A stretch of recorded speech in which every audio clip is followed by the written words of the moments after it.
a una conferencia que promete ser muy, muy interesante. La cronobiología. Pero la cronobiología no desde el punto de vista teórico, sino ya considerada como explicación de muchas cosas que afectan a la salud. Y sobre todo indican pues un posible, problema, causa de problemas en la salud y lógicamente los tratamientos correspondientes. Bien, la cronobiología estudia los ritmos biológicos de los seres vivos. Esa es la definición, digamos, académica. Como ejemplo de cronobiología tenemos los ciclos que se llaman circadianos, son los ciclos del día. Día-noche, día-noche, día-noche, día-noche. Estos ciclos son los más inmediatos, ¿verdad? Y juegan un papel relevante en la neurociencia y en la endocrinología. Se sabe desde antiguo ya. Y entonces, en este aspecto de la neurología, etcétera, pues la calidad y cantidad del sueño, de ahí viene que nunca exageremos en referirnos al sueño, como fuente de salud y como posible causa de enfermedad. La cantidad y calidad afecta a nuestros relojes biológicos internos, que son los que regulan los mecanismos hormonales del apetito y la saciedad. De ahí que las personas que duermen menos de creo que son 6 horas, tienen tendencia a la obesidad. Estos son hechos, digamos, demostrables o demostrados.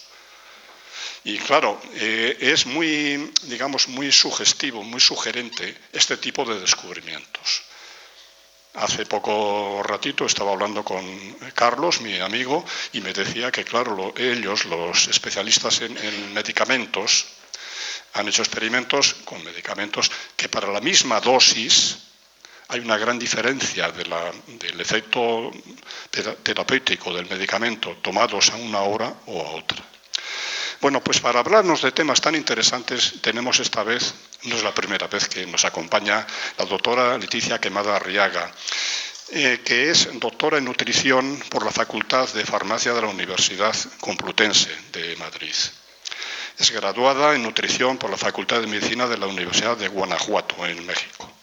También es un máster en Ciencias Médicas por el Instituto de Investigaciones Médicas de la misma Universidad de México, de Guanajuato. Después es diplomada en Bioética por el Centro de Investigación en Bioética de la misma Universidad de Guanajuato. Es experto universitario en inmunonutrición por la Universidad Católica de Valencia. Y es experta en obesidad, síndrome metabólico y nutrición clínica hospitalaria. Bueno, pues muchísimas gracias. Gracias a ustedes también. Y vamos a continuar. Pero antes de continuar, os ruego que todos hagamos el pequeño esfuerzo, no cuesta nada, de poner los teléfonos en silencio, antes de que vayamos a hacer demasiado ruido. Gracias y vamos a continuar. ¿Se me escucha? Sí. Pues muchas gracias por vuestra asistencia. Un año más. El año pasado estuvimos aquí compartiendo sobre microbiota. Esta vez he traído pues un tema que me parece algo muy interesante, cronobiología y metabolismo. Pero dentro de este tema cogeré otro subtema, es sobre la edad biológica, nuestra velocidad de envejecimiento, y terminaré la última parte pues con un aspecto práctico que es sobre nosotros, qué podemos hacer para envejecer a menor velocidad. Así que bueno, hasta al final estarán las preguntas, pero si en cualquier momento surge alguna duda, me podéis interrumpir y con gusto la resolveré. Bueno, pues cronobiología y metabolismo. La cronobiología pues estudia los ritmos biológicos de los seres vivos y en este caso pues de las plantas, de los animales, y hay una parte de la medicina que estudia nuestros ritmos biológicos que afectan de forma muy importante a nuestro metabolismo. He traído algunos ejemplos, un par de ejemplos, pero nuestros ciclos hormonales están muy marcados por los ciclos de luz, oscuridad, incluso los ciclos durante el mes, como la menstruación en la mujer. Nuestros ritmos circadianos juegan un papel relevante en nuestro metabolismo y la neurociencia y la endocrinología se han interesado muchísimo en esta área. Hay una investigadora que se llama Marta Garaulet. Yo recomiendo su libro. Su libro es Los relojes de tu vida. Es un libro que se publicó el año pasado o hace un par de años. Ella hace trabajos de investigación colabora con la Universidad de Harvard y ha sido pues una de las descubridoras sobre los relojes, nuestros relojes biológicos internos. Es decir, por ejemplo, nuestras células adiposas tienen relojes biológicos. Tenemos muchos relojes biológicos en diferentes células de nuestro cuerpo. Y ese libro me gusta, puesto que es de divulgación científica. Eso quiere decir que está editado en un lenguaje que, si bien es cierto que tiene toda la información que tiene un peso a nivel científico, está hecho a un lenguaje que cualquier persona puede entenderlo, y sobre todo que tiene cosas muy prácticas, recomendaciones muy prácticas para mejorar nuestra calidad de vida, nuestra calidad de sueño. La cantidad, y no solo la cantidad, sino la calidad del sueño, porque muchas veces yo le pregunto a mis pacientes, ¿cuántas horas estás durmiendo? Y me dicen, bueno, pues en la cama estoy 8 horas o 9 horas, pero luego realmente si están con la tablet, el móvil, o se levantan muchas veces al baño, la calidad del sueño disminuye mucho. En cuanto a nuestros sueños REM y no REM, que es lo de los movimientos oculares rápidos, es un ciclo cada 45 minutos, es decir, a los 45 minutos comienza nuestro sueño REM, que es el sueño más profundo, es el sueño más reparador, y se le llama REM pues porque nuestros ojos comienzan así como a moverse, como que parece que vamos a despertar, no despertamos, y bueno, este es un ciclo. Luego otros 45 minutos y otro ciclo. Para tener un sueño de descanso tenemos que tener por lo menos 4 sueños REM por la noche. Aquí, ¿qué sucede? Que si un ciclo de 45 minutos se interrumpe, digamos a la media hora, vuelve a iniciar desde el minuto 0.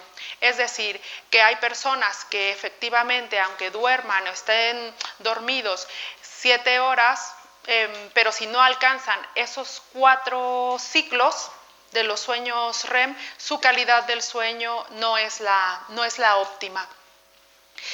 Entonces, la calidad y cantidad del sueño afectan nuestros relojes biológicos que regulan nuestros mecanismos hormonales de apetito y saciedad, por ende nuestro metabolismo. Bueno, pues antes de hablar de esto, les hablaré un poco sobre la homeostasis. La homeostasis quiere decir el equilibrio, pero el equilibrio no estático, sino es un equilibrio en movimiento. Nuestro cuerpo está en constante equilibrio en cuanto a la interacción del sistema endocrino, el sistema inmune, el sistema nervioso. Entonces, es como una danza que está en armonía. Nuestro cuerpo, lo que son los ciclos hormonales, se mueve pues como siguiendo una música. Y eso quiere decir la homeostasis. Equilibrio, yo lo explico así, equilibrio en movimiento. Hay una constante comunicación pues en todos estos sistemas. Hay una rama de la medicina, la psiconeuroinmunología, que estudia parte de esta homeostasis. Ya es como una rama que agrupa varias ramas. En este caso, el sistema nervioso, el sistema endocrino y el sistema inmune. Estudia cómo estos tres sistemas interactúan entre sí. Es decir, a lo largo de la presentación saltaré un poquito como de un sistema a otro. Lo presento así como por separado, pero debemos de tener la concepción que es todo junto al mismo tiempo. Ese es el mensaje. Ese es el mensaje. Entonces, pues por un lado, aunque yo les comience a hablar de hormonas, luego de los procesos neuronales y el proceso metabólico, como que fuese una cosa en el salón y otra cosa en la habitación y otra cosa en el baño. Pues no, es como sucede todo al mismo tiempo y en nuestro cuerpo. Esa es la homeostasis. Y cuando hay una pérdida de este equilibrio, es cuando perdemos la salud. Cuando perdemos la salud. Es por eso que es pues importante.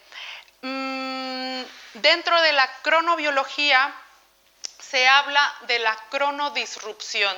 La cronodisrupción quiere decir ese desajuste entre la hora ambiental y nuestra hora interna del organismo. Es decir, cuando las personas no duermen adecuadamente o duermen menos de 6 horas, aumenta el riesgo de tener cáncer, depresión, trastornos metabólicos, trastornos cardiovasculares, neurodegenerativos y otros. Muchas veces no damos de verdad la importancia de vida a nuestras horas de sueño.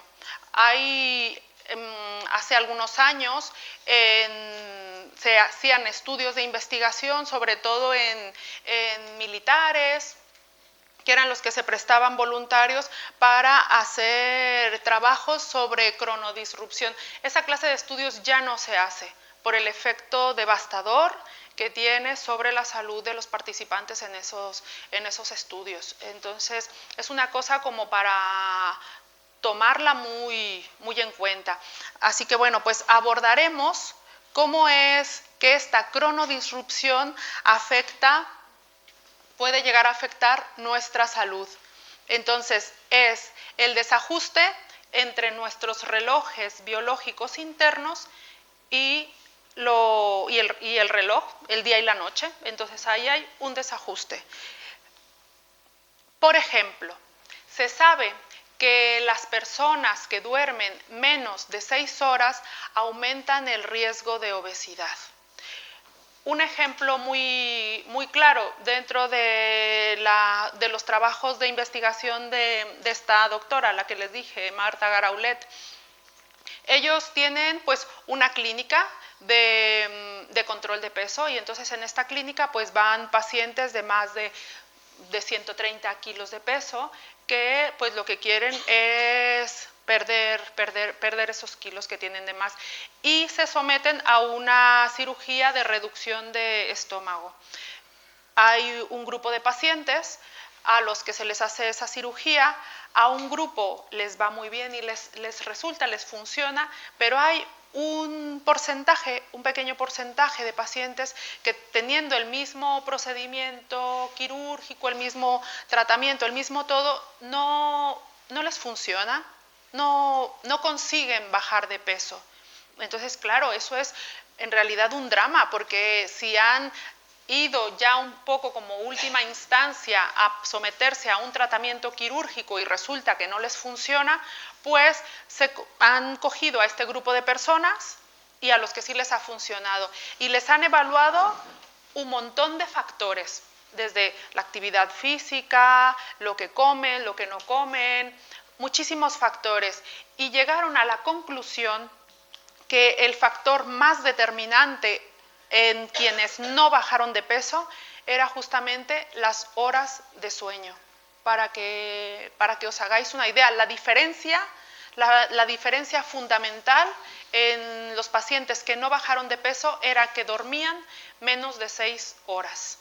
Así que esto es un ejemplo de cómo la cronodisrupción, el no dormir adecuadamente, afecta pues nuestra salud. Otro ejemplo de cómo las horas de sueño afecta nuestro metabolismo es la grelina. La grelina es una hormona que se secreta principalmente, hay otros órganos que la secretan, pero principalmente se secreta en el estómago. Actúa sobre el hipotálamo. La parte, bueno, del hipotálamo es una de las partes primitivas, por decirlo así, de nuestro cerebro e induce el apetito. Esta grelina se ha visto que las personas que duermen poco tienen los niveles de grelina más elevados. ¿Esto cómo lo han hecho? Pues una especie como si fuera, pues yo qué sé, Gran Hermano. Entonces cogen a un grupo de personas, las llevan a un sitio, esa noche duermen bien, a la mañana siguiente les ponen un buffet y ellos saben que van a participar en un estudio, pero no saben de qué se trata el estudio, y entonces en el buffet, pues cada uno puede coger lo que les apetezca. Hay personas pues registrando, pues ha cogido esto, tal, no sé qué, y calculan la cantidad de calorías que esas personas consumen. Al día siguiente ya no les dejan dormir sus 8 horas, sino que solo les permiten dormir 4 horas, y a la mañana siguiente evalúan la cantidad de comida que cogen. En cuanto a la cantidad, no hay mucha diferencia de la cantidad, pero sí de la calidad. Es decir, las personas cuando duermen menos, aunque no coman más cantidad, sí que suelen elegir alimentos con más carga calórica. Así que cuando mis pacientes me hablan sobre la fuerza de voluntad, yo les digo que contra la grelina actuando a nivel de nuestro cerebro no hay fuerza de voluntad que valga. Vamos, es una hormona actuando ahí en nuestro cerebro. Entonces, más que seguir una dieta, a veces lo fundamental es ir a la raíz del problema, y es cambiar ese hábito de dormir pocas horas y mejorarlo. Se sabe que actualmente la generación actual o nosotros estamos durmiendo 2 horas menos que lo que solían dormir nuestros abuelos. Son 2 horas menos. Y es pues un montón. Luego, los que estudian esto de la neurociencia pues dicen que el ser humano no está hecho para dormir menos de 7 horas y media. Entonces muchas personas pues en promedio están durmiendo 6. El óptimo es dormir 8 para tener ese margen de si me levanto al baño tal, pues que por lo menos 7 horas y media sean de calidad. Pero pues muchísimas personas con el tren de vida actual están durmiendo menos de 6 horas. En cuanto al cortisol, el cortisol es una hormona que se le llama la hormona del estrés. La hormona del estrés no es porque sea malo, sino, bueno, ahora lo veremos. Tiene un ciclo circadiano muy bonito. Por la mañana está alto y por la tarde baja. Por la mañana sube y por la tarde baja. Que está, bueno, pues así. Entonces, sube, baja. Las personas que tienen cronodisrupción, que duermen menos de 6 horas, esos ciclos están más aplanados. Ni baja tanto, entonces en la tarde, si tendría que estar aquí, pues se mantiene aquí. Entonces, ese ciclo, en lugar de ser así, esa curva, pues es una cosa más aplanada. ¿Y eso qué quiere decir? Que pues como a eso de las 6 de la tarde vienen a la consulta y me dicen, es que a las 6 tengo un no sé qué dentro, que no puedo controlarme, y entonces empiezo a picar. Pues claro, porque tienen el cortisol, si lo tendrían que tener aquí, lo están teniendo aquí. Es esa hormona del estrés que definitivamente también influye sobre nuestra sensación de apetito. Los niveles altos de cortisol, bueno, el cortisol afecta a las células grasas, al hueso, al hígado, al músculo, al páncreas. Los niveles altos de cortisol pues se han visto relacionados con un desgaste mayor de los huesos. Por ejemplo, el estrés y la falta de sueño, el no dormir, hace que tengamos que constantemente pues, los niveles de cortisol elevados. Vamos, no es ese ciclo bonito que deberíamos de tener. Este es otro ejemplo de cómo la cronodisrupción afecta a nuestro metabolismo. ¿Qué hace que aumenten los niveles de cortisol? Pues el estrés, pero hay varios factores. Aquí nos quedaremos solo, bueno, pues de momento con el emocional y la falta de sueño. El estrés emocional.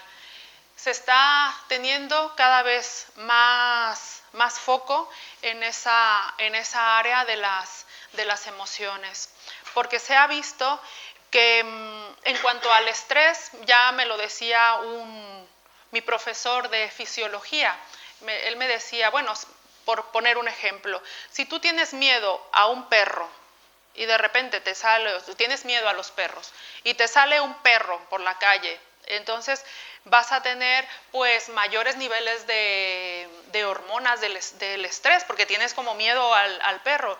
Y él nos preguntaba, ¿tú crees que los niveles de adrenalina, de cortisol, van a estar en función del tamaño del perro?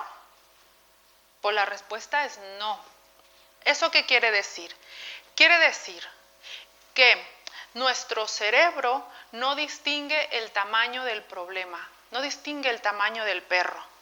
Puede ser un problema de llego tarde al cine, bueno, es un problema muy relativo a perdí mi trabajo. Ese es otro problema. Pero a nivel fisiológico, las consecuencias que el estrés nos provocan son similares. Así que hay que tener mucho cuidado hacia dónde ponemos nuestro foco de atención en cuanto a nuestras fuentes de estrés. Gestionar nuestros pensamientos, nuestras emociones será clave para que no tengamos elevados los niveles de cortisol, que a su vez afectarán nuestro metabolismo, nuestros huesos y otros aspectos de nuestra salud. Por ejemplo, ¿qué aspectos de la salud? Con los niveles elevados de cortisol aumenta la resistencia a la insulina. Eso quiere decir que no es que nuestro páncreas no produzca la suficiente cantidad de insulina, sino que los receptores de nuestras células no hacen adecuadamente su trabajo. Entonces, nosotros o las personas con mayores niveles de estrés suelen tener más resistencia a la insulina, más grasa abdominal, alergias, osteoporosis, que hemos dicho que los niveles altos de cortisol afectan a los huesos, menor cantidad de masa muscular y también afecta a nuestras defensas. Cuando nosotros tenemos, y eso se ve claramente, que si tenemos estrés o una preocupación o una angustia muy fuerte, pues enseguida o nos sale un herpes, o me ha pasado a mí, o nos enfermamos de un resfriado. Entonces, eso es algo bien palpable que a todos nos pasa. Por eso, pues tenemos que tener cuidado en ese sentido. Pasamos un poquito, pues, a la obesidad. He dicho que, bueno, son como diferentes áreas, pero vamos a intentar luego entrelazarlo todo. La obesidad se ha visto, esta es una diapositiva que he sacado del Centro para el Estudio del Cáncer, aquí en España, y es la obesidad aumenta el riesgo de 3 tipos diferentes de cáncer. Entonces, ¿esto por qué? Un vínculo común entre la obesidad y el aumento de riesgo de todos estos tipos de cáncer es la inflamación. Las personas con obesidad tienen niveles de inflamación o tienen una inflamación leve pero crónica. Es decir, factores de inflamación como la interleucina 6, el factor de necrosis tumoral, que son marcadores a nivel sanguíneo de inflamación, están elevados. ¿Inflamación como cuál? Pues como cuando me doy un golpe y aquello se me inflama, pues lo mismo, que se me inflama por lo mismo, pero leve, pero crónico. Entonces se cree que ese es un vínculo entre la inflamación y enfermedades como cáncer y otras enfermedades que ahora las mencionaré. Otro vínculo entre la obesidad y el mayor riesgo de cáncer es también la hipoxia. La hipoxia, es decir, que cuando las personas tienen más masa corporal, sus pulmones o oxigenar toda esa masa corporal, pues es más difícil para el cuerpo. Entonces las personas tienden a tener hipoxia, lo cual genera inflamación. Ese se cree que puede llegar a ser el vínculo a nivel fisiológico. Y al tener mayores niveles de inflamación, pues hay mayor riesgo de cáncer, hipertensión, diabetes tipo 2 y resistencia a la insulina. Sí. Cuando hablas de inflamación, ¿qué es lo que está inflamado? Sí. Es decir, que tenemos marcadores de inflamación más elevados. Es que está inflamado, es una inflamación leve, todo el cuerpo. Y nos afecta a todo el cuerpo. Es así, aunque no lo veamos de, ay, estás inflamado, no, porque es algo leve pero crónico. Sí, es todo el cuerpo y es efectivamente, pues, eso, sí. Bueno, pues ahora pasaremos a otra área diferente. Un poco vamos a dar la vuelta a la página y hablaremos sobre la edad biológica. La edad biológica frente a la edad cronológica. La edad cronológica es, por ejemplo, está representado con un reloj, que son los años de vida que tenemos. Entonces mañana cumplo 41 años, pues esa es, muchas gracias, esa es mi edad cronológica. Y la edad biológica, que me parece a mí más interesante, la represento con un velocímetro. Es la velocidad a la que estamos envejeciendo.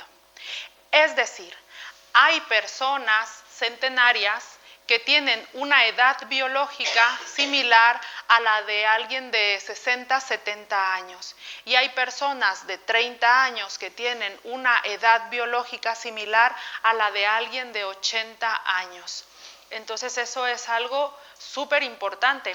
Nuestra edad es el velocímetro que nosotros llevamos en nuestro coche. Es decir, muy probablemente que mi edad biológica cuando estaba terminando la tesis doctoral era de alguien de 80 o 90 años. Estaba envejeciendo a una velocidad muy rápida.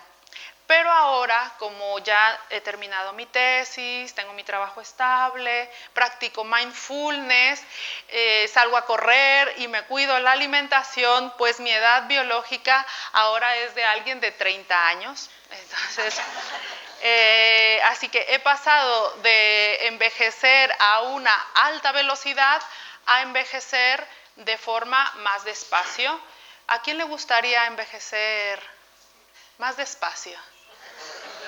Pues muy bien. Vamos a ver truquillos. Hay una entrevista que le hicieron a esta investigadora, la doctora Mónica de la Fuente, es catedrática de Fisiología de la Universidad Complutense de Madrid. Y esta entrevista, es los secretos de una larga vida. Podemos alcanzar una edad biológica que nos augure muchos años. Podemos. Ahora veremos cómo. Bueno, lo primero es, ¿qué factores aceleran nuestro proceso de envejecimiento? Pues una mala alimentación, ¿os suena? La inactividad física, el estrés, la ansiedad y la depresión y dormir poco. ¿Os suena estos factores? ¿En manos de quién está cambiar esto? Ahí está.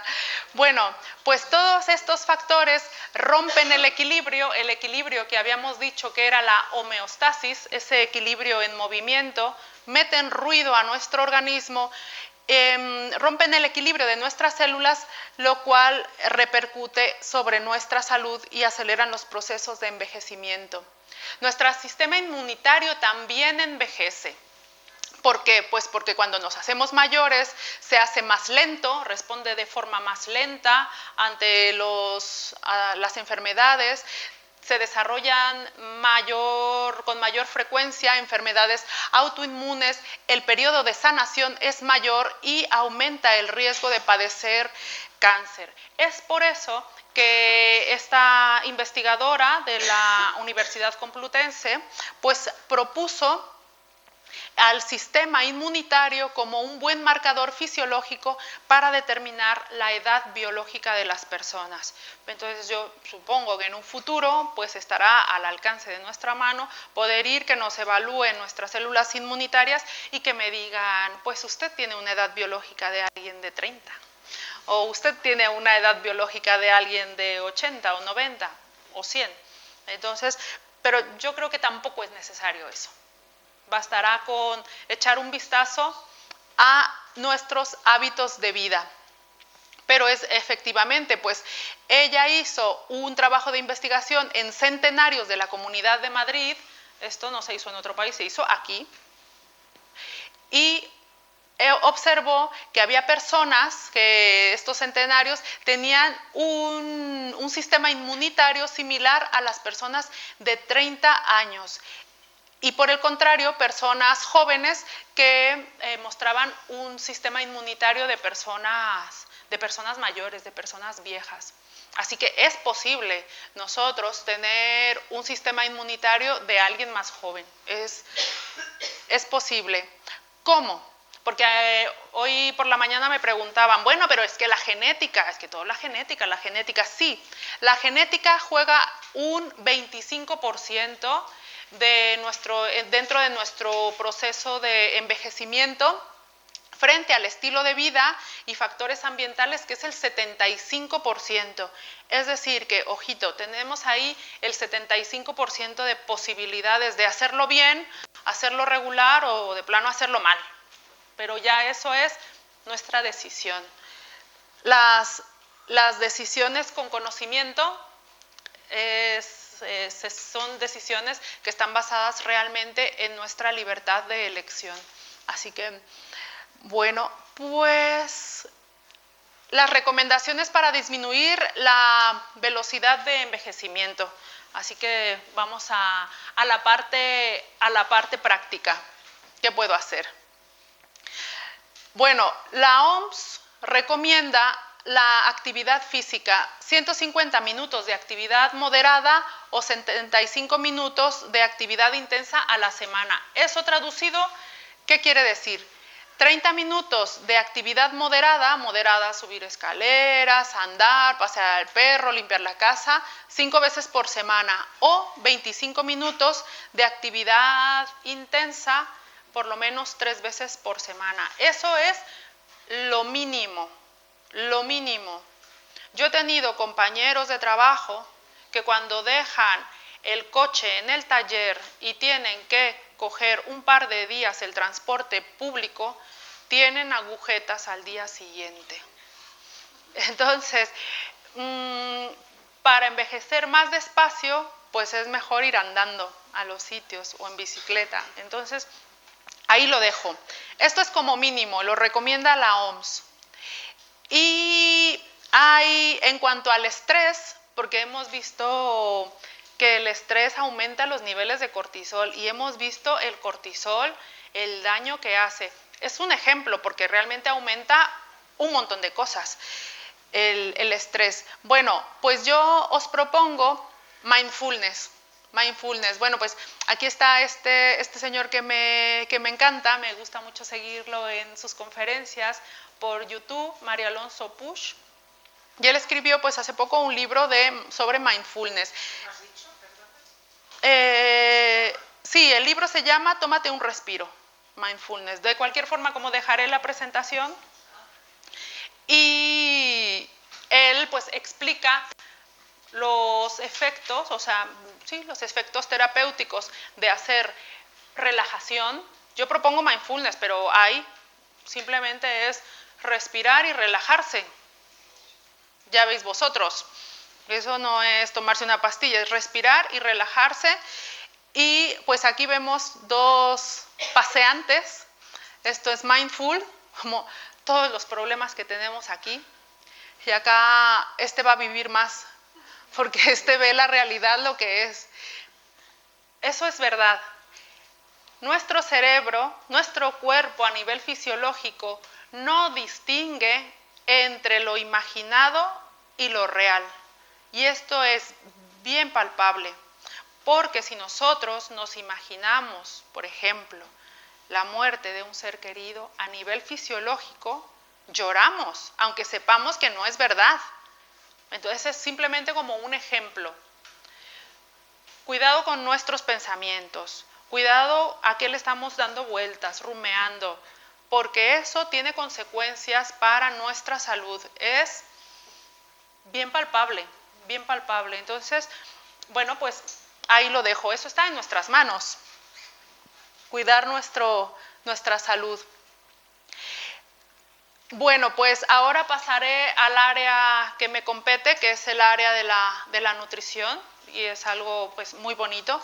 Esta parte para antes de adentrarnos, hablaré, antes de hablar de los antioxidantes, que todo mundo hemos visto antioxidantes para todo, y hay, bueno, pues antes de pasar a la parte de los alimentos con antioxidantes, pues hablaré sobre los radicales libres. Los radicales libres son moléculas que les falta un electrón, y entonces son moléculas muy dañinas que están como golpeando ahí a otras moléculas, a otras células, y realmente causan un daño muy, muy severo cuando estos niveles de radicales libres están elevados en nuestro organismo. ¿Qué los eleva? Pues los elevan las bacterias, los rayos ultravioleta, las radiaciones, el estrés. Vean el estrés. Los cigarrillos, o sea, fumar eleva, y los alimentos chatarra, los alimentos con una gran carga calórica, los alimentos con un exceso de grasas saturadas, con azúcares simples, refinados, eso también hace que los radicales libres se eleven. Aquí vemos pues una célula, el dibujo de una célula normal y una célula que está siendo atacada, digamos, pues por los radicales libres. Hay estrés oxidativo, se llama estrés oxidativo, pues cuando partes una manzana, la dejas 5 o 10 minutos y a los 5 o 10 minutos aquello está como marroncillo. Pues eso es estrés oxidativo, y eso le pasa a nuestras células cuando hay un desequilibrio entre los antioxidantes que hemos consumido y los radicales libres. Si tenemos mayor cantidad de radicales libres frente a pocos antioxidantes, pues tenemos estrés oxidativo. Y nos pasa pues lo que a las manzanas. Nuestro cuerpo, bueno, pues aquí es un tomate, es exactamente lo mismo. Cuando hay estrés oxidativo, aumenta el riesgo de obesidad, diabetes, trastornos neurodegenerativos, aterogénesis es el colesterol en las arterias, y cáncer. ¿Os suena? Lo hemos visto antes. Eso también, bueno, pues es el estrés. La alimentación sana comienza en el supermercado. Entonces, ya hemos hablado sobre los radicales libres que nos provocan estrés oxidativo, nos provocan mayores niveles de oxidación, qué consecuencias tiene para nuestras células, y entonces, ¿qué alimentos podemos consumir que tengan un fuerte poder antioxidante. Ahora lo vamos a ver. Entonces este es como pues el triángulo, a mí me gusta porque es el triángulo pues invertido. En la parte de arriba es sobre todo, ya sabemos, frutas y verduras. Ahora veremos qué frutas, pero en general el mensaje es frutas y verduras. ¿Qué cantidad? Nos recomiendan 800 gramos al día. 800 gramos. Y entonces, claro, cuando mis pacientes van y les hago ahí sus menús y me dicen, con toda esa comida voy a bajar de peso? Y yo, sí, con toda esta comida vas a bajar de peso. Sí, la respuesta es sí, porque esto tiene la mitad de calorías que lo que sueles comer, pero es el doble de volumen. Así que, ¿eso qué quiere decir? 800 gramos traducido en comida, en alimentos de frutas y verduras, son mínimo 3 frutas al día, como mínimo, y 2 raciones de verdura, como mínimo. Entonces, luego, bueno, pues están los cereales integrales, las legumbres 3 veces por semana. Yo estoy llegando a 2. Pero el mensaje es 3 veces por semana. Pescado azul se recomienda igual 3 veces por semana. También llego como a 2. Pero el caso es tener la intención.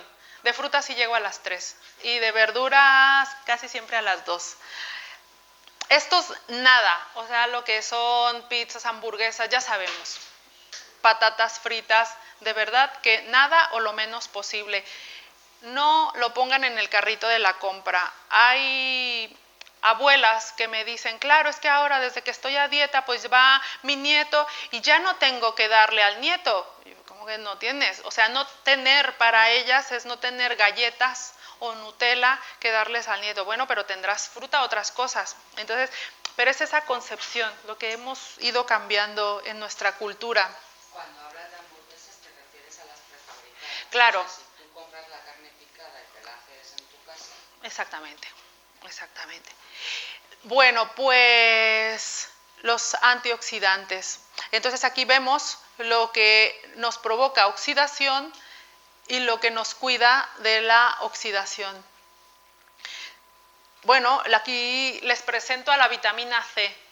¿Les suena? Los cítricos son una gran fuente de vitamina C y además de los cítricos, el kiwi, la fresa, los pimientos, yo les recomendaría que por lo menos una vez al día consuman un cítrico. Si es con alimentos ricos en hierro, por ejemplo, las carnes rojas, las legumbres, los berberechos, es lo más rico en hierro. De postre, se tomen un cítrico porque la vitamina C se une al hierro y en el intestino se absorbe más fácilmente. Pero además, pues la vitamina C es un potente antioxidante, es decir, los antioxidantes ceden ese electrón que el radical libre está buscando como loco. Entonces ceden ese electrón. Los alimentos con beta-caroteno, que es el precursor de la vitamina A, es todo lo que sea naranja, de color naranja, o esos tonos rojizos, amarillos, esos tonos amarillos, pues también, si cabe la posibilidad, pues por lo menos una vez al día. Eso protege sobre todo nuestros tejidos más finos, como los de la vista. Las grasas sanas. Ha habido como un movimiento en contra de las grasas. Bueno, de las grasas, el 30% de la energía que consumimos debe de provenir de las grasas. Pero, ¿qué tipo de grasas? Las grasas saludables. Los alimentos prefabricados generalmente tienen grasas de tipo trans, es decir, las modifican para que el aceite, en lugar de aceite, tenga un aspecto como de mantequilla, de una grasa más sólida.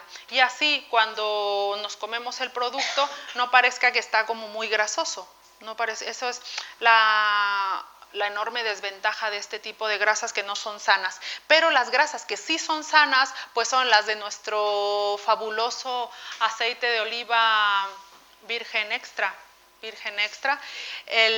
todo lo que son las nueces. Se ha visto que personas mayores de 70 años de edad, con altos factores de riesgo para este montón de enfermedades que ya hemos visto, cuando comienzan a comer 2 puñados de nueces al día, disminuyen un montón de los factores de riesgo que ya hemos visto. Estos investigadores, los que hicieron este estudio, la conclusión era: nunca es demasiado tarde para mejorar nuestros hábitos de alimentación. Esto es por la vitamina E, y el aguacate también es rico en vitamina E y omega 6. Otra fuente de grasas saludables pues es el pescado azul, que es el atún, salmón, bonito, sardina, entre otros. Bueno, las semillas de chía y lino, yo las suelo comer con el yogur, pero bueno, si no, el pescado azul es una excelente fuente de ácidos grasos omega 3, un potente antioxidante. Riesgos de mortalidad según el tipo de grasa. Digamos, aquí sería como el riesgo neutro. Acá, pues las grasas trans, vean cómo aumenta el riesgo.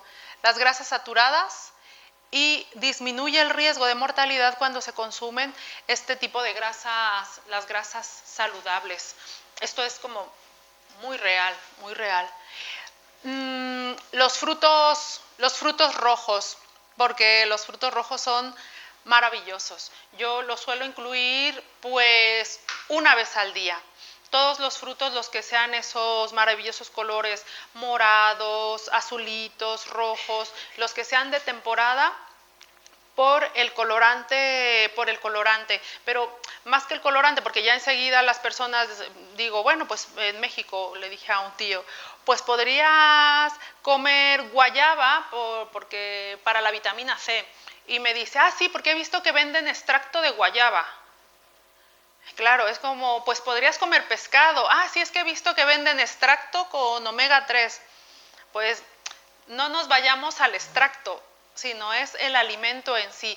¿Por qué? Porque es verdad que si hay estudios que se ha visto que es el colorante, hay otros estudios que todavía no se hacen, se harán dentro de unos años, que luego determinarán que además del colorante son otras cosas que ese alimento tiene, que aún no lo sabemos, pero que también son beneficiosas. Y eso se ha visto, por ejemplo, la OMS sí que lo ha visto, lo determina en el pescado, que no es lo mismo cuando te comes el pescado que cuando te comes la cápsula o te tomas la cápsula con omega 3.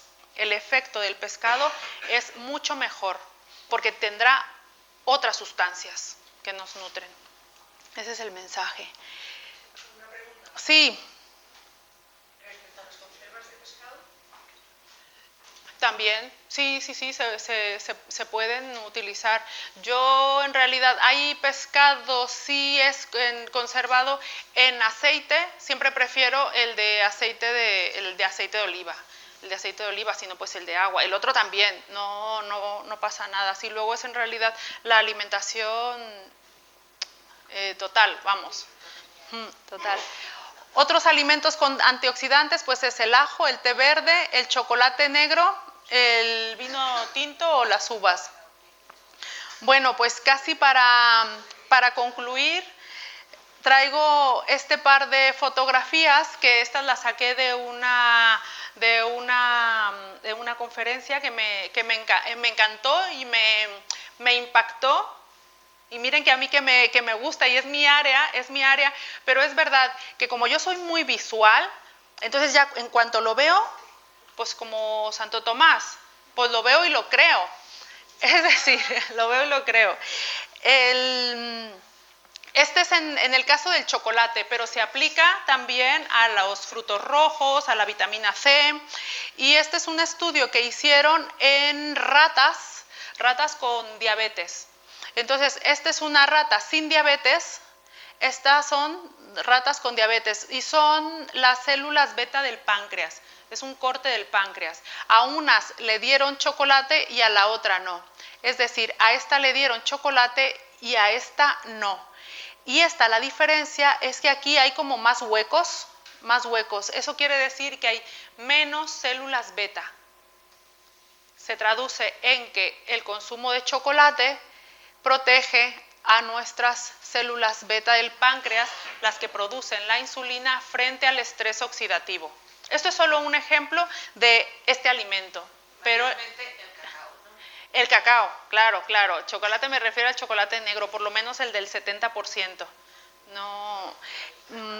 Y este es otro estudio, bueno, aquí es el control porque es la arteria, y este es la arteria de las dos son ratas diabéticas. A este le dieron chocolate, a este no. Y lo rojito se ve como el ataque de los radicales libres a los tejidos de las arterias, Entonces eso se traduce también en nosotros. Yo dije, ostras, pues va a ser que voy a empezar a consumir, pues todo esto, mis frutos rojos, mi pescado azul, el aguacate, los frutos secos.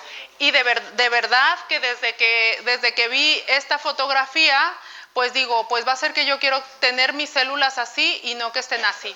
Entonces por eso lo traigo para tomar conciencia de que es algo real, que no estoy hablando como de fantasías. La chía y el lino y todas estas cosas nuevas son muchísimo mejores que otras semillas. No, es decir, que lo mismo puedes tener en cuanto a antioxidantes del pescado azul, pero que lo pongo como una alternativa. ¿Que es mejor el aguacate que nuestro aceite de oliva? No, puedes seguir consumiendo, es una alternativa simplemente. El mensaje. Por sí solo, ningún alimento tiene características terapéuticas. No es el mensaje que quiero transmitir. Es los hábitos de vida en general. No quiero decir que porque yo ya mañana me hinche a chocolate negro y no haga nada de ejercicio y no cuide mi estrés, pues voy a estar mejor. No, es el todo. Es el todo. Así que, pues, como mensaje final es: mejora tus hábitos de vida y alimentación para que envejezcas a menor velocidad. Yo quiero vivir 100 años, así que me estoy cuidando y en buen estado. Así que bueno, pues muchas gracias por vuestra atención. Sí.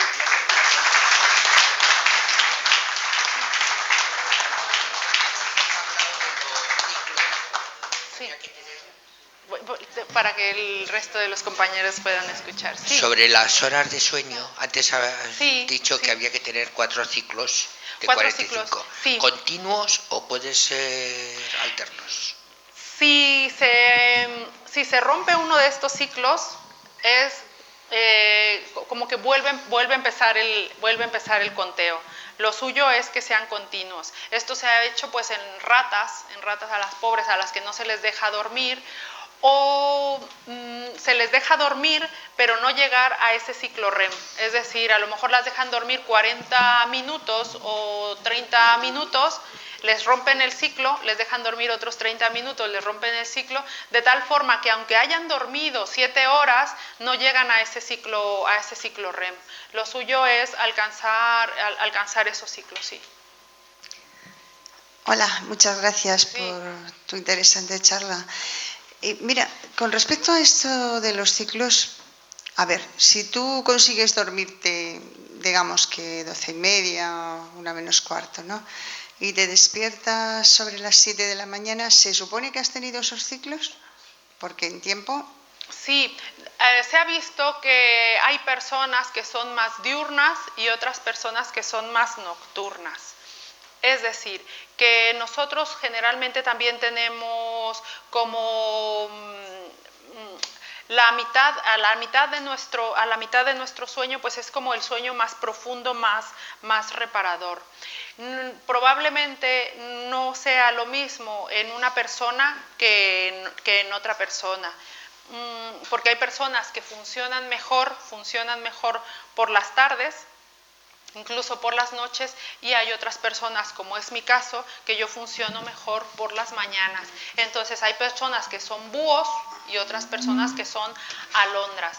Aquí el mensaje es que, bueno, pues tú te identificas como una persona que funciona de forma más óptima por la noche, pues es verdad que te dormirás a las 12, 1 de la mañana, pero entonces buscarás tener tus 7 horas y media de sueño. Entonces, pero lo que es muchas veces la realidad, tengo pacientes que se acuestan a la 1 y se levantan a las 6 de la mañana para ir a trabajar, entonces están durmiendo 5 horas, esa es la realidad.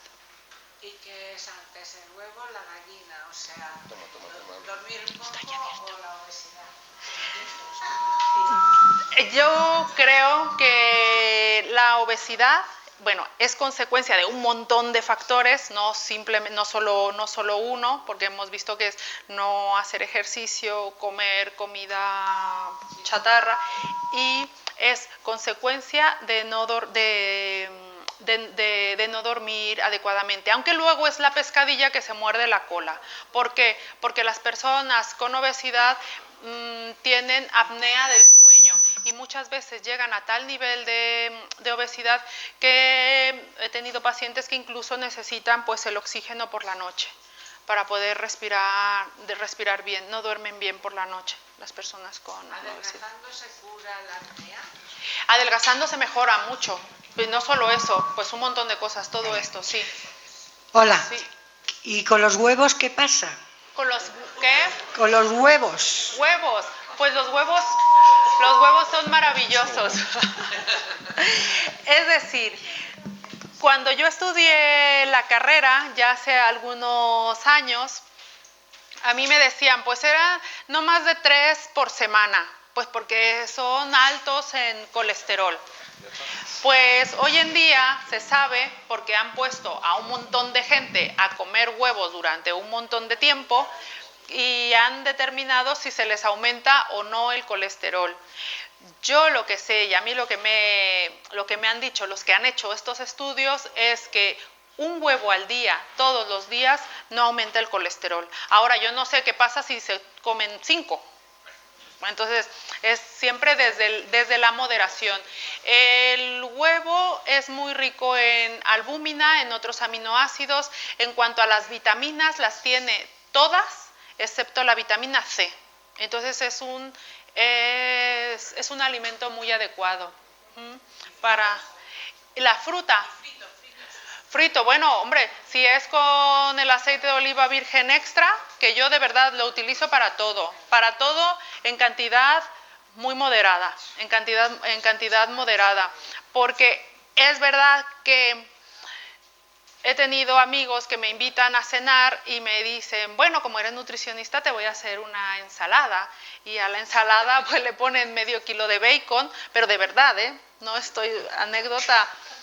Y luego me dicen, bueno, como es algo muy sano el aceite, pues entonces hacen así y así. Como es que esto es algo muy sano, porque verdad que es algo muy sano. Y digo, sí, es algo muy sano. Entonces es todo desde la moderación, desde la moderación. Sí, se puede frito. Yo en realidad cuando lo hago frito, digo que lo hago frito. En realidad es a la plancha con una cucharadita de aceite. ¿Conoces un estudio que se hizo con monjas de clausura que las alimentaron durante un cierto tiempo con solo jamón serrano para ver si les subía el colesterol, y lo tuvieron perfectamente bien? Bueno, seguramente, porque como he dicho, lo que vale es el todo. Es el todo, porque probablemente que estas monjas, yo no sé las horas de sueño que tengan, la calidad del estrés, seguramente no tengan el estrés que tengan los de fuera, exactamente.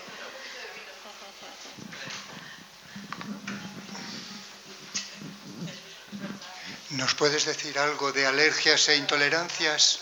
Sí, ¿qué específicamente? ¿Qué específicamente? No, algo sobre ello, porque hay mucha gente que no tolera la lactosa, otros no pueden tomar cacahuetes. Sí, bueno, pues En la charla anterior yo hablaba sobre la microbiota.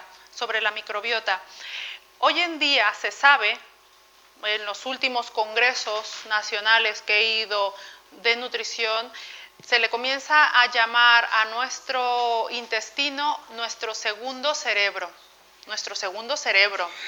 Es increíble, es una cosa para mí fascinante, desde luego, porque digo, ostras, nuestro segundo cerebro, por la enorme cantidad de neurotransmisores en los que interviene para su producción y también por lo que afecta a nuestro sistema inmune a nivel intestinal.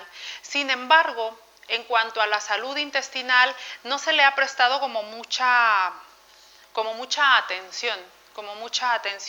Y es verdad que al ser nuestro segundo cerebro, el estrés influye un montón, pero muchísimo. Y es cierto que hoy en día pues hay un aumento en el diagnóstico de personas que tienen intolerancia a la fructosa, que tienen ahí una alteración de la microbiota intestinal, que tienen mayores niveles, o sea, mayor frecuencia. Conforme nos hacemos mayores, pues nos hacemos más intolerantes a la lactosa. Y aquí, en cuanto a las intolerancias y a las alergias, yo lo que os recomendaría es que siempre vayan con un médico, con un especialista que os haga un análisis o una prueba específica para aquello que hay sospecha. ¿Por qué? Porque la mayoría de las veces a nivel intestinal los síntomas son similares. De una patología a otra patología, los síntomas son similares, dicen distensión, gases, dolor, lo tengo duro, el abdomen, pero no es lo mismo que te diagnostiquen una mala absorción a la fructosa que una intolerancia a la lactosa o una enfermedad celíaca. Muchas veces pues se lían a decir, no, pues entonces me quito los lácteos y ya con eso, o me quito esto, o me quito lo otro. Hay que tener mucho cuidado con las cosas que comenzamos a quitar de nuestra alimentación, porque es verdad que, bueno, pues se ha venido la moda esta de los lácteos, que dicen, pues soy intolerante, o he decidido porque es más sano este otro tipo de bebidas. Y digo, vale, es tu decisión y está bien. Sin embargo, ¿qué otra fuente de calcio estás teniendo? Y porque les digo, si no son lácteos, bueno, pues entonces tendrás que aumentar tu consumo de otros alimentos como son las coles, la coliflor, el brócoli. Dicen, no, es que no los puedo ni ver. Y el olor, qué olor. Entonces, claro, ahí es donde las personas comienzan a tener carencias, que a lo mejor en ese momento, como no duele, como no se dan cuenta, pero esas carencias se manifestarán a los 5 o 10 años, cuando comiencen a tener problemas en los huesos. Entonces, el mensaje es ese, que ante la sospecha de alguna intolerancia a algún alimento, vayan con el especialista de gastroenterología que les haga las pruebas específicas para determinar si es o no a ese alimento. Antes de decidir, pues me voy a quitar del pan, porque como ahora está de moda lo de ser celíaco, pues entonces me lo quito. No, porque nos podemos causar otras enfermedades.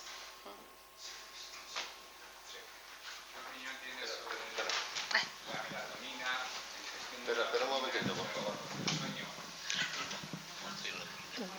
Si fuera yo la que tuviese el trastorno del sueño, la melatonina no me la tomaría al tuntún. ¿Por qué? Porque me podría agravar mi problema.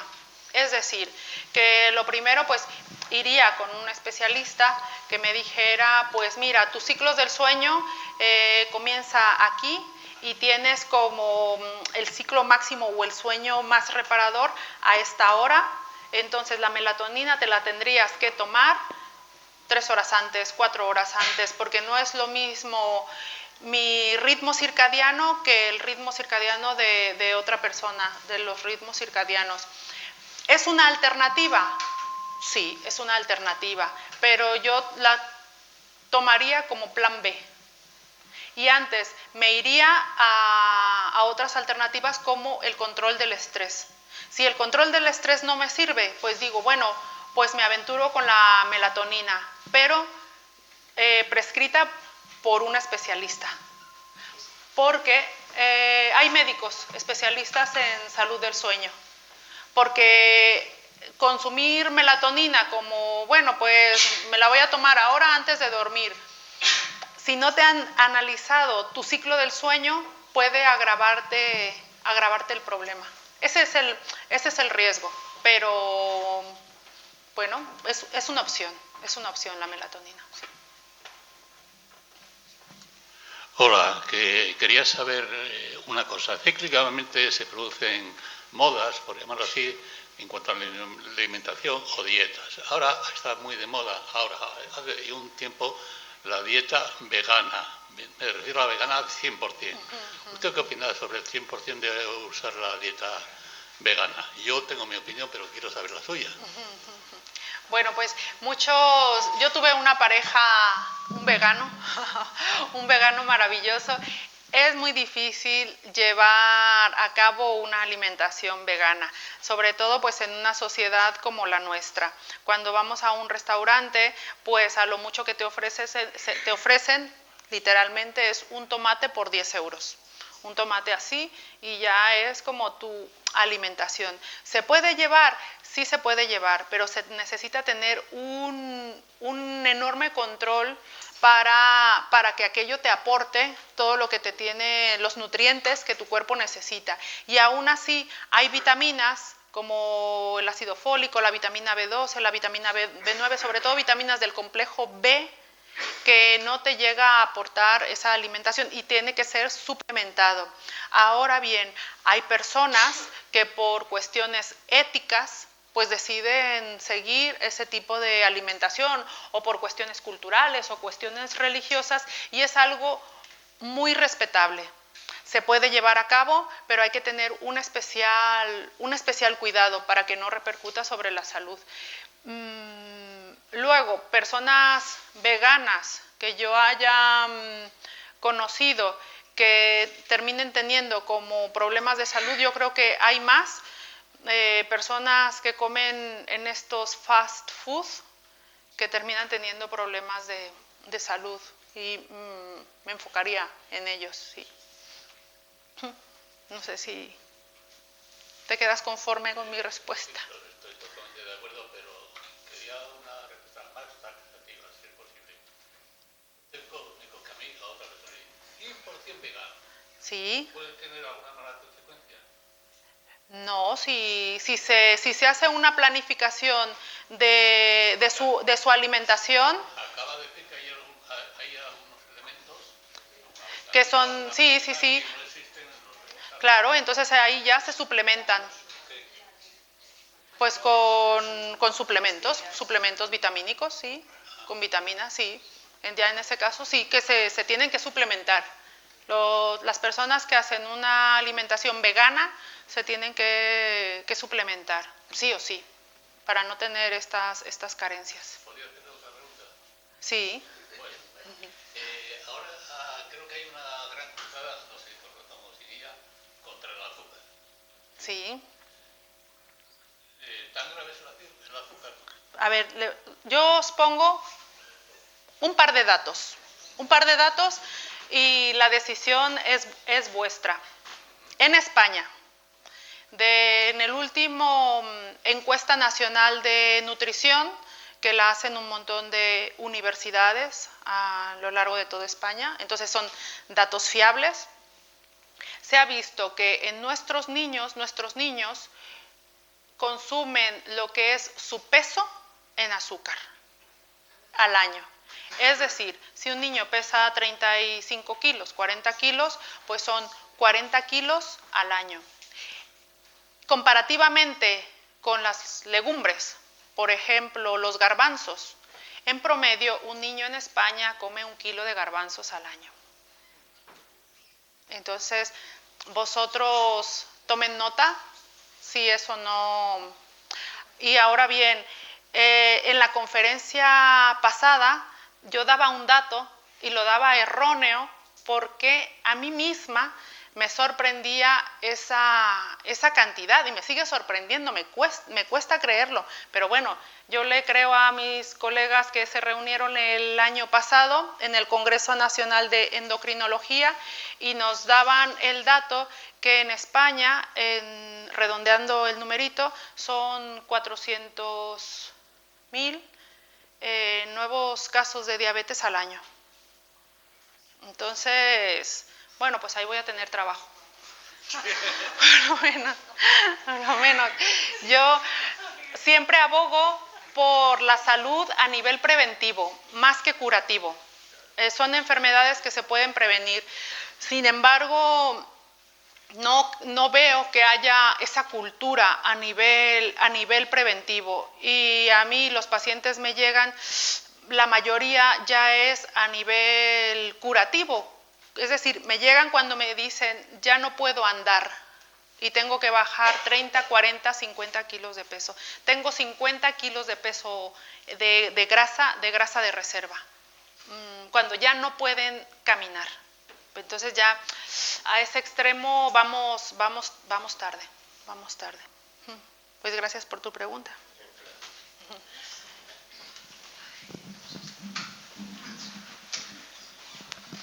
¿Cuántos gramos de alcohol diarios serían aconsejables? Sí. Porque hablaba al principio de vino tinto. Sí.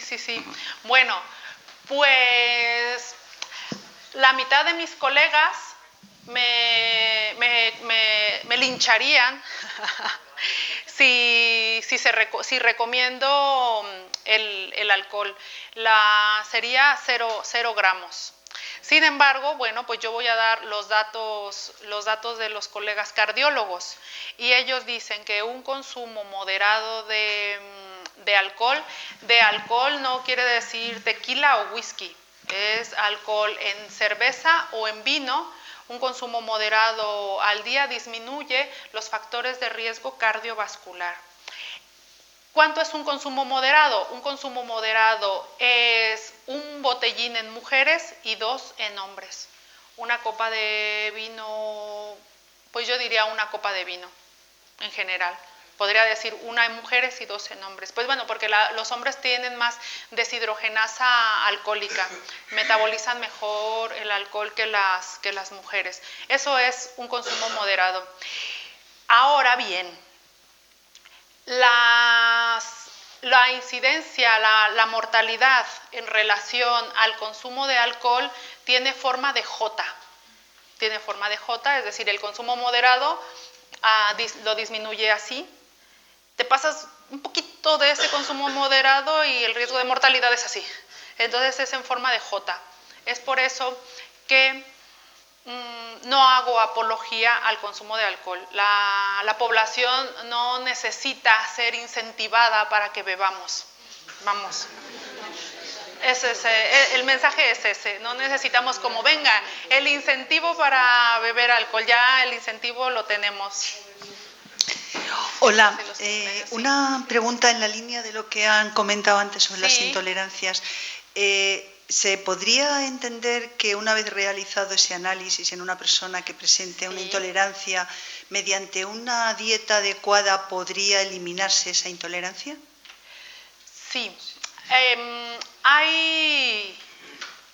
Actualmente lo que hay que a mí no me satisface desde luego es una lista de alimentos que le llaman food maps y están clasificados como por semáforos, rojo, amarillo, verde.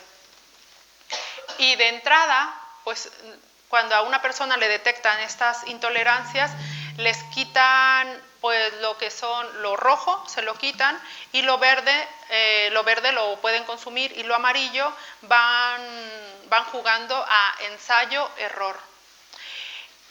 Por ejemplo, cuando a una persona en el Hospital Gregorio Marañón, que es en el Departamento de Nutrición, le detectan intolerancia a la lactosa, detectada en una prueba específica, pues lo primero que hacen es quitarle todos los alimentos con lácteos, todos los alimentos con lactosa, durante 2, 3, 4 semanas, 3 semanas, para que esa persona distinga el día de la noche, el antes y el después. Y luego le van dando pequeñas dosis hasta alcanzar la dosis gatillo, porque a lo mejor mi intolerancia es diferente que la de otro paciente. A lo mejor yo ya tengo intolerancia con un cuarto de vasito y la otra persona con un vaso o medio vaso. Es decir, que es verdad que te retiran un montón de alimentos, pero luego la idea es irlos reintroduciendo para encontrar la dosis gatillo de cada persona. Y termina siendo un ensayo-error. El riesgo de esto siempre son las carencias, porque una alimentación recomendable siempre es equilibrada y variada. Cuando a las personas les digo frutas, comer 3 frutas al día, pues piensan en plátanos y manzanas y no hay más. La variedad es pues todo el abanico de la frutería. Ese es el mensaje. Sí, ¿los efectos benéficos del vino y de la cerveza es por el alcohol o los que son sin alcohol también son benéficos? No, los que son sin alcohol también, yo suelo tomar cerveza sin alcohol o vino tinto y el efecto se mantiene. El efecto se mantiene. Y no es el alcohol, porque si no el mismo efecto tendría el whisky o el tequila o el vodka y definitivamente no, porque no es lo que se recomienda. Y el vino, pues el vino tinto, más que el blanco, por los colorantes. Sí. Sí. ¿La siesta es beneficiosa o no? La siesta, pues se ha visto que sí. Aunque yo en realidad no la practico, tampoco he estudiado mucho sobre el tema, pero es verdad que en cuanto a nuestro ciclo circadiano, entre las 4 o 5 de la tarde, nuestra temperatura corporal cambia, de tal forma que fisiológicamente estamos preparados para la siesta.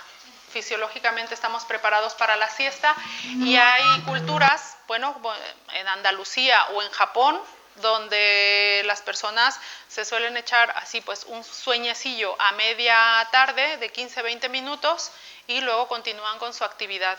Es beneficiosa. Hola, buenas tardes. Yo quería preguntarle un poco sobre la carne, porque creo que no nos ha especificado usted nada. Sí. No nos ha hablado un poquito de ello. Y entonces, bueno, pues hay otros alimentos que sí me parecen buenísimos, pero si es conveniente o no. Ajá. Bueno, ¿y en qué cantidades? Claro. En este caso, gracias. Sí, gracias. En este caso no os hablé de todos los alimentos porque me enfoqué únicamente en lo de los antioxidantes. Pero no quiere decir con esto que pues, no mencioné tampoco el huevo ni los lácteos, porque me enfoqué en esta presentación en aquellos alimentos que tienen una mayor cantidad de antioxidantes. Entonces, en cuanto a la carne, el dato lo saco del Fondo Internacional para el Estudio del Cáncer, que dice que más de entre 300, 500 gramos, el rango es porque pues no es lo mismo una mujer bajita que un hombre así alto y fortachón. Que en más de eso aumenta el riesgo de cáncer. Entonces yo a mis pacientes a la semana. Entonces, yo por eso, bueno, pues al final a mis pacientes les suelo recomendar 1 o 2 veces a la semana carnes rojas, no más, de 1 a 2 veces a la semana carnes rojas. Y entonces el resto de la semana, pues es pescado azul, carnes blancas como pavo o pollo, conejo. El cerdo pues entra en carnes rojas, lo que es la ternera. Pues eso, es un par de veces a la semana. semana. Y si se acompaña con un cítrico, mejor para la absorción del hierro.